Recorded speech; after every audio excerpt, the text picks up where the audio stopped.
चिल्ला माल दे।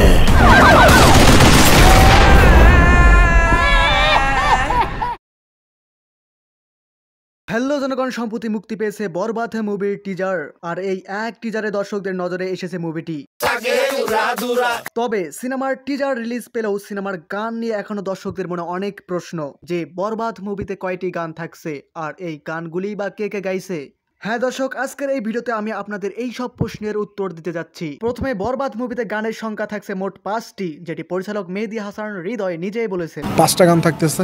দ্বিতীয়, এই গানগুলো কে কে গাইছে। তো বরবাদ সিনেমায় 2টি গান গাচ্ছে প্রীতম হাসান, তার মধ্যে একটি আইটেম সং সে গাইতে পারে, যেমনটি তুফান মুভিতে লাগে উড়াধুরা গানটি সে গেয়েছিলেন। আর বাকি যে গানগুলো থাকছে এগুলো মূলত সিনেমার স্টোরির উপর ডিপেন্ড করে থাকতে পারে। তবে আতিফ আসলামও বরবাদের সিনেমায় গান গাইতে পারে, যেটি পরিচালক মেহেদী হাসান হৃদয় মুখে প্রকাশ করতে না চাইলেও এটা স্পষ্ট। এটা আমার প্রোডাকশন হাউস থেকে নিষেধ আছে বলা। তো যাই হোক দর্শক, বরবাদ মুভিতে প্রীতম হাসানের গান গাওয়াটা সিনেমার জোশকে আরো দ্বিগুণ করে তুলবে, আবার যদি সেটা হয় উড়াধুরা গানের মতো জোশ লেভেলের।